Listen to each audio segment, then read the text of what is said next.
Selamat petang, salam sejahtera. Terima kasih karena bersama dengan saya di Nazilin Unity Channel.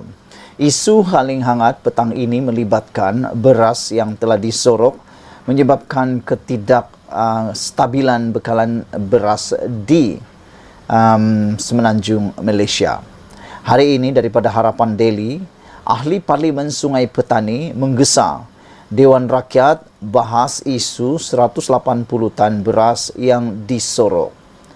Ahli Parlimen Sungai Petani Dr. Mohamed Taufik Johari hari ini mengumumkan usul supaya pendedahan tentang kilang beras di Kedah yang menyorok beras putih tempatan berjumlah 180 tan metrik dibahaskan di Dewan Rakyat. Usul yang dikemuka kepada Speaker Dewan Rakyat Tan Sri Johari Abdul itu dibuat mengikut Peraturan Mesyuarat 18/1. Pada sidang medianya di lobi Parlimen, Dr. Mohamed Taufik berkata, usul tersebut memenuhi 3 kriteria iaitu merangkumi perkara tertentu, berkepentingan umum dan perlu disegerakan kerana ia sudah berlarutan sejak berbulan lamanya dan kini terbukti wujudnya aktiviti penyorokan beras. Usul ini perlu disegerakan kerana isu menyorok beras yang didedahkan memerlukan penjelasan penuh pihak berwajib dan perlu dibahaskan di Parlimen. Kita perlu rungkai siapakah yang bertanggungjawab di dalam jenayah ini. Isu ini berkepentingan orang ramai kerana ia menjejaskan makanan ruji rakyat Malaysia. Bagi saya, siapapun pelaku ini janganlah mengambil kesempatan dalam kesempitan. Ini satu pengkhianatan terbesar yang dilakukan oleh pihak berkenan, kata beliau lagi. Saya berharap pihak berwajib dapat ambil tindakan segera dan Parlimen menjadi medan untuk kita berbahas isu sebenar dan saya harap ramai ahli Parlimen juga boleh suarakan hal ini. Katanya sambil memaklumkan ia menjadi tanggungjawabnya untuk membawa isu tersebut, memandangkan beliau salah seorang wakil rakyat di negeri itu. Terdahulu di Dewan Rakyat, Timbalan Speaker Datu Ramli Muhammad Noor berkata, pihaknya maklum mengenai usul dikemukakan ahli Parlimen Sungai Petani itu. Namun Speaker Johari akan membuat keputusan sama ada usul itu boleh dibentang di Dewan Rakyat atau sebaliknya. Usul itu sudah diambil maklum dan dalam pertimbangan Speaker Dewan Rakyat. Kita menanti keputusan Speaker dulu, kata beliau lagi. Semalam, Timbalan Menteri Pertanian dan Keterjaminan Makanan, Chan Fong Hin, berkata tindakan menyita makanan ruji negara itu dilakukan selepas kilang terbabit didapati menyorok bekalan beras dalam gudang simpanan yang tidak dinyatakan dalam lesen. Katanya, beras bergrade super special tempatan 5% SST5 atau BPT itu ditemukan di dalam kampik jambu dianggarkan bernilai RM405,000. Saudara-saudara sekalian, sebagai seorang rakyat Malaysia dan sebagai seorang pemerhati politik di Malaysia, saya fikir cadangan daripada ahli Parlimen Sungai Petani Kedah ini patutlah diambil perhatian dan harus diambil tindakan segera. Perkara ini memang berkepentingan umum dan membawa perkara untuk rakyat. Jadi saya fikir ini perlu dibahaskan dengan segera. Semoga penyelesaiannya dapat ditemukan dan orang yang bertanggung jawab menurut ahli Parlimen ini, orang yang melakukan jenayah, pelaku jenayah ini haruslah dipertanggungjawabkan. Sekian dulu untuk kali ini. Jangan lupa tinggalkan komen anda, tekan butang subscribe. Malaysia kita punya, kita juga sama-sama cintai Malaysiaku. Bye-bye.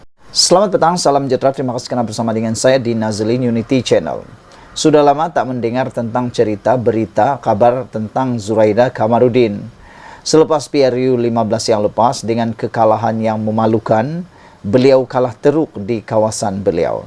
Ini semua gara-gara apabila beliau dicop sebagai seorang yang telah mengkhianati mandat rakyat, apabila beliau bertindak meninggalkan Pakatan Harapan selepas langkah Sheraton. Selepas itu, berlakulah edisi di mana beliau pindah beberapa kali dalam parti-parti tertentu. Sebelum itu beliau bersama dengan Parti Bersatu dan akhirnya bersama pula dengan satu lagi parti. Bersama dengan parti itu menimbulkan banyak kontroversi dan ianya sampai sekarang ada lagi yang masih belum selesai. Terkini yang kita ketahui ialah apabila Zuraida Kamarudin telah dihukum perlu membayar oleh mahkamah, Zuraida telah diarahkan membayar denda RM 10 juta atas perintah membayar 10 juta itu kepada PKR kerana telah melanggar perjanjian lompat parti dalam PKR. Akhirnya Zuraida Kamarudin kalah. Namun demikian, ini keputusan terkini berkaitan dengan perintah bayar 10 juta kepada PKR selepas langkah meninggalkan parti tersebut. Rayuan Zuraida untuk membatalkan perintah bayar RM 10 juta kepada PKR akan didengar pada Julai tahun depan. Mahkamah Rayuan menetapkan 1 Julai tahun depan untuk mendengar rayuan bekas Naib Presiden PKR Zuraida Kamarudin bagi membatalkan perintah membayar RM 10 juta kepada parti itu kerana berpaling tada sekaligus selepas memenangi kerusi Parlimen Ampang buat kali ketiga pada pilihan raya umum ke-14 yang lalu.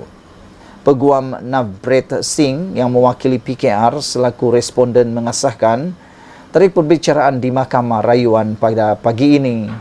Susulan pengurusan kes di Mahkamah Rayuan pada Isnin di hadapan timbalan pendaftar Mariam Hassamah Othman, pendengaran rayuan dijadualkan didengar oleh Mahkamah Rayuan pada 1 Julai tahun 2024. Dalam pada itu, pihak-pihak berkaitan telah diarahkan untuk mengemukakan hujah bertulis masing-masing yang akan difailkan sebelum perbicaraan, kata Navbret kepada Malaysia Kini.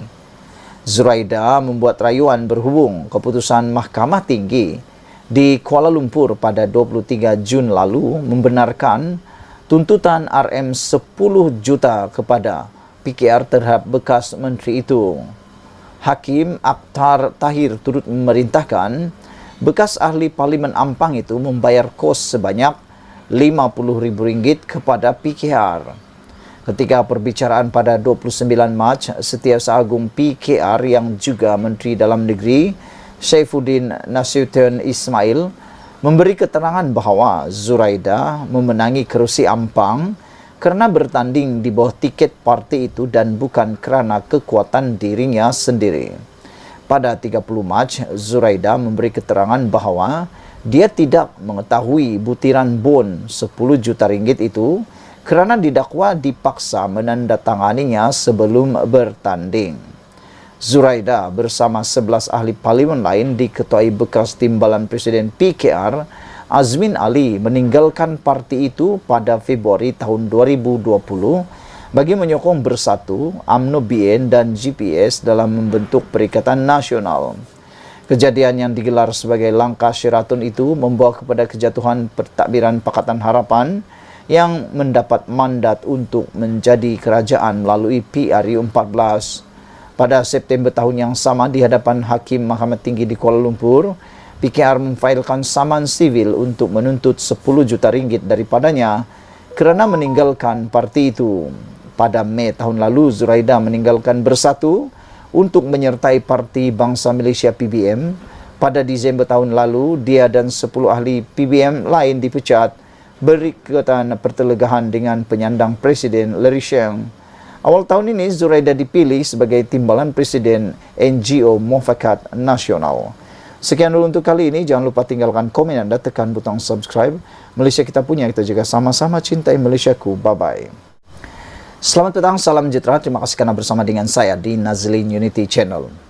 Sejak kebelakangan ini, beberapa jam selepas Haji Jinor difitnah berkaitan salah guna kuasa yang melibatkan kelulusan tanah di Pulau Belambangan, banyak pihak telah tampil, bahkan ada laporan polis dibuat.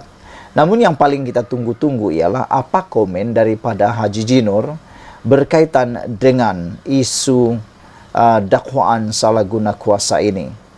Sebelum itu tadi telah pun dibacakan siapa yang menyebarkan berita ataupun perkara kononnya Haji Jinor menyalahgunakan kuasa. Telah didedahkan oleh Pendikar Amin bahawa dalang kepada menyebar dakwaan salah guna kuasa Haji Ji itu ialah seorang penjawat awam yang mempunyai maklumat dalaman dan mempunyai rakan yang turut berminat mahu mendapatkan tanah di Pulau Balambangan tersebut. Namun demikian, untuk makluman anda semua, selepas isu ini menjadi panas dan selepas isu ini tersebar luas, akhirnya Datuk Seri Haji Jinor tampil memberikan jawaban yang padu dan luar biasa.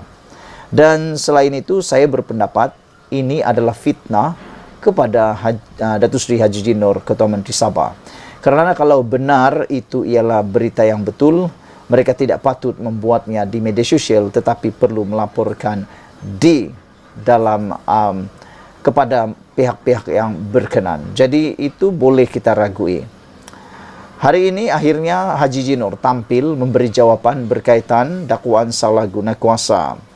Haji Jinor menafikan salah guna kuasa berkaitan dengan pengambilan tanah di Kudat.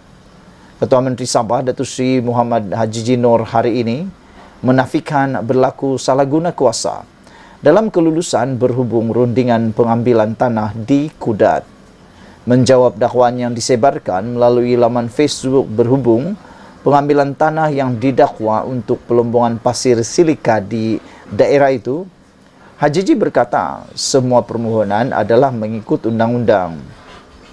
Beliau berkata dakwaan kononnya berlaku salah guna kuasa membabitkan dirinya adalah berniat jahat, bermotifkan politik dan bertujuan memburukkan nama beliau. Pejabat saya akan memberikan kerjasama penuh terhadap mana-mana siasatan yang dijalankan berhubung dengan dakwaan ini, katanya menerusi satu kenyataan di sini hari ini. Kenyataan yang dikeluarkan Jabatan Ketua Menteri Sabah itu menyusul berikutan satu artikel yang dimuat naik di sebuah laman Facebook mendakwa Haji Ji menggunakan kuasanya meluluskan permohonan tanah di daerah itu termasuk milik Yayasan Sabah. Haji Ji berkata semua permohonan tanah dibuat mengikut prosedur yang ditetapkan melalui mesyuarat jawatan kuasa penggunaan tanah LUC dan diproses di pejabat. Permohonan membabitkan tanah Yayasan Sabah sudah dirujuk kepada lembaga pengarah Enterprise Corporation Sdn Bhd dan semuanya dibuat mengikut undang-undang. Siasatan akan dibuat dan tindakan sewajarnya akan diambil terhadap pegawai yang mendedahkan dokumen rasmi yang digunakan untuk membuat dakwaan terbabit, kata beliau lagi.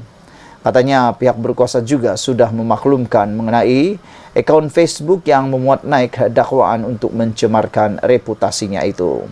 Saya juga akan mengarahkan peguam saya untuk memulangkan tindakan undang-undang terhadap dakwaan palsu ini, kata beliau lagi. Sekian dulu untuk kali ini. Jangan lupa tinggalkan komen anda, tekan butang subscribe. Malaysia kita punya, kita juga sama-sama cintai Malaysiaku. Kita jumpa lagi. Bye-bye. Selamat pagi, salam sejahtera. Terima kasih kerana bersama dengan saya di Nazilin Unity Channel. Isu petang ini yang paling menarik sekali ialah masih berkisar tentang fitnah yang ditujukan kepada Haji Jinor. Dalam fitnah itu mengatakan bahawa kononnya Haji Jinor telah pun menyalahgunakan kuasa berhubung kelulusan tanah di Kudat, dan itu sebenarnya adalah satu cubaan fitnah dan taktik kotor untuk mencemar nama baik Ketua Menteri itu. Namun yang paling menarik ialah siapa orang yang menyebarkan berita, siapa orang yang cuba menyebarkan fitnah tersebut. Itu persoalannya, dan petang ini kita nak beritahu kepada anda siapa yang menyebarkan fitnah tersebut, dan pastinya ia menarik untuk anda sebarkan kepada semua orang. Rupa-rupanya penyebar kepada fitnah itu, dalang kepada sebar salah guna kuasa tersebut, yang dikatakan didakwa fitnah tersebut adalah seorang penjawat awam. Menurut Pendikar Amin, seorang penjawat awam adalah dalang yang menyebarkan dakwaan salah guna kuasa Haji Ji. Seorang kaki tangan kerajaan yang mengetahui urusan permohonan tanah dikaitkan dengan dakwaan salah guna kuasa membabitkan Ketua Menteri Sabah Datuk Seri Haji Nur dipercayai menjadi dalang yang menyebarkan maklumat itu kepada pihak tertentu. Mendedahkan perkara itu, Timbalan Pengerusi Gabungan Rakyat Sabah GRS Tan Sri Pendikar Amin Mulia berkata, maklumat berkenan kemudian disebar di media sosial sebagai dakwaan salah guna kuasa membabitkan Haji Nur bagi menimbulkan prasangka buruk terhadapnya. Beliau turut mendedahkan bahawa kaki tangan terbabit juga adalah kawan kepada pihak tertentu yang turut mempunyai minat untuk memohon tanah di Pulau Balambangan Kudat itu. Kata beliau, perbuatan kaki tangan terbabit tidak wajar kerana jelas mempunyai niat tertentu dan perlu disiasat bagi mendedahkan kebenaran serta membersihkan nama Haji daripada tuduhan yang tidak berasas. Bagi saya, laporan polis dibuat sebelum ini adalah wajar. Apa yang saya tahu, maklumat di media sosial itu berkaitan isu ini diperoleh daripada seorang individu yang disebut sebagai kaki tangan kerajaan yang mempunyai maklumat dalaman. Kaki tangan kerajaan itu mengeluarkan kenyataan terbabit kerana dia berkawan dengan individu tertentu yang turut berminat memohon tanah di Balambangan. Oleh itu, isu ini perlu disiasat. Katanya pada sidang media di sini, berhubung tuduhan salah guna kuasa membabitkan urusan permohonan tanah di Pulau Balambangan yang dilemparkan terhadap Haji. Bekas yang dipertua Dewan Rakyat itu berkata, berdasarkan karakter Haji, beliau tidak nampak Ketua Menteri Sabah yang ke-16 itu sebagai pemimpin yang rakus, tamak dan mahu mendominasi kuasa dalam kerajaan negeri. Pendikar Amin berkata, sebagai penjawat awam, kaki tangan kerajaan seharusnya melaksanakan amanah dengan baik walaupun berlaku pertukaran kerajaan kerana mereka kekal memberi perkhidmatan tanpa mengira siapa yang memerintah. Katanya lagi, sejak mengambil alih jawatan Ketua Menteri, Haji tidak banyak melakukan pertukaran pegawai kerajaan, termasuk yang duduk di tempat yang strategik. Sebagai contoh, setiausaha kerajaan negeri yang sekarang ini, dia bukan dilantik Haji. Lantikannya itu adalah daripada kerajaan terdahulu. Tapi Haji tidak menukarkannya dengan sesiapa. Jadi saya sama sekali tidak ragu dan saya yakin bahawa apapun perkara yang dibuat Haji adalah mengikut lunas peraturan, undang-undang dan perlembagaan, katanya lagi. Sekian dulu untuk kali ini. Jangan lupa tinggalkan komen anda. Sila tekan butang subscribe. Malaysia kita punya, kita juga sama-sama cintai Malaysiaku. Kita jumpa lagi. Bye-bye. Selamat petang, salam sejahtera. Terima kasih karena bersama dengan saya di Nazlin Unity Channel. Isu yang paling hangat hari ini adalah membabitkan Ketua Menteri Sabah, iaitu Haji Nur. Hari ini disahkan bahawa beliau adalah difitnah. Apa ceritanya? Ikuti terus ulasan ini, tapi jangan lupa tekan dulu butang subscribe. Tekan butang subscribe itu percuma. Apa cerita sehingga artikel ini menulis Haji difitnah? Gabungan Rakyat Sabah GRS menyifatkan tuduhan salah guna kuasa yang dilemparkan terhadap Datuk Seri Haji Nur berhubung kelulusan tanah di Kudat sebagai cubaan fitnah dan taktik kotor untuk mencemar nama baik Ketua Menteri itu. Ketua Penerangan GRS Datuk Janiston Bangkuai berkata, tuduhan itu adalah tidak berasas selain dibuat-buat bagi mewujudkan pandangan serong terhadap Haji selaku pemimpin yang mengetuai pentadbiran negeri. Jika dakwaan itu benar, katanya, pihak yang menuduh sepatutnya mengemukakan bukti kepada pihak berkuasa dan bukan disebar di media sosial. Saya bersetuju dengan apa yang dikatakan oleh Ketua Penerangan GRS ini, iaitu kalau benar orang yang menuduh ini mempunyai bukti, mengapa hanya menimbulkan perkara tersebut melalui media sosial? Apakah itu adalah cara seorang yang beretika? Bahkan tindakan itu seakan-akan takut untuk menyatakan kebenaran. Kalau benar itu mempunyai dokumen, fakta dan sebagainya, pergilah buat laporan sama ada di Balai Polis ataupun di SPRM. Bukankah itu lebih baik dan itu lebih afdal? Dan itu menunjukkan Perkara itu bukan dibuat-buat, tetapi dengan tindakan hanya menyebarkan melalui media sosial, perkara itu bolehlah diragui. Apa sebenarnya yang dimaksudkan dengan menyalahgunakan kuasa itu? Sekiranya bukti nyata wujud untuk menyokong dakwaan ini, ia harus dikemukakan kepada pihak berkuasa dengan segera. Mengapa memilih media sosial jika bukan untuk niat jahat? Malangnya bagi mereka, tiada bukti seperti itu dikeluarkan. Kerana itu, ia tidak wujud. Pihak yang menuduh hanya mengambil gambar dan mereka cerita mengenai salah guna kuasa dengan harapan ada sesuatu yang kekal, katanya dalam satu kenyataan hari ini.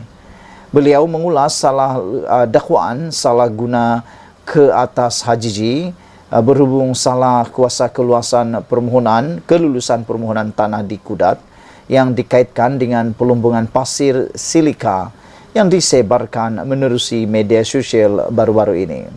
Semalam Hajiji yang juga pengerusi GRS menafikan tuduhan itu dan menegaskan semua permohonan berkaitan pengambilan tanah dibuat mengikut undang-undang.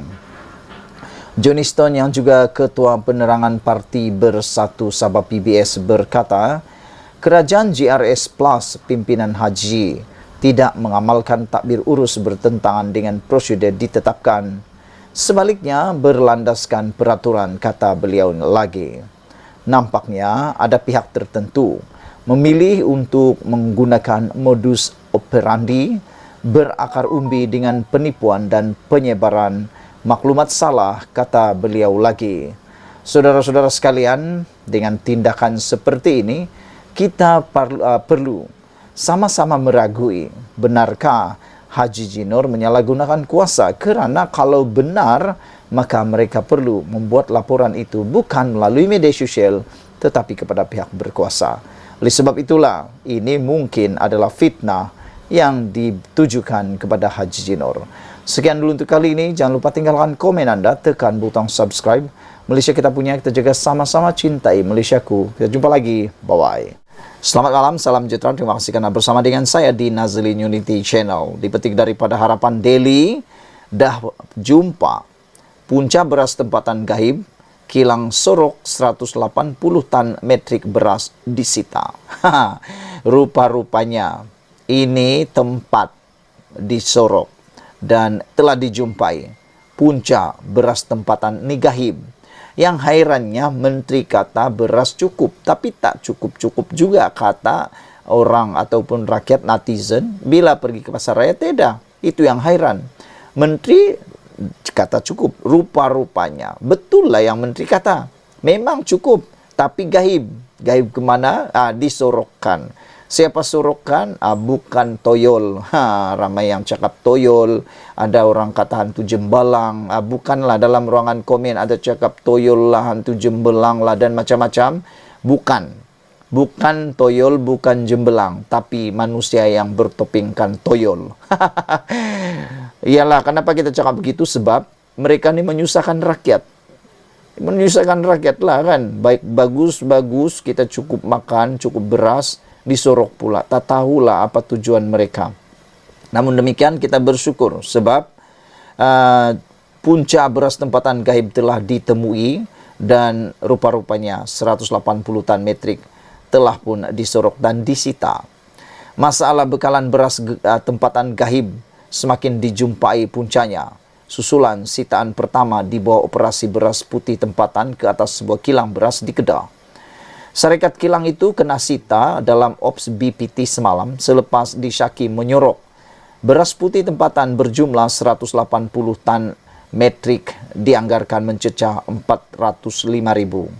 Menurut Timbalan Menteri Pertanian dan Keterjaminan Makanan Chan Fong Hin, pemeriksaan ke atas kilang itu mendapati beras bergrade super special tempatan 5% atau beras tempatan putih tempatan di dalam kampit jambu berjumlah 180 tan metrik disorok di gudang yang tidak dinyatakan dalam lesen.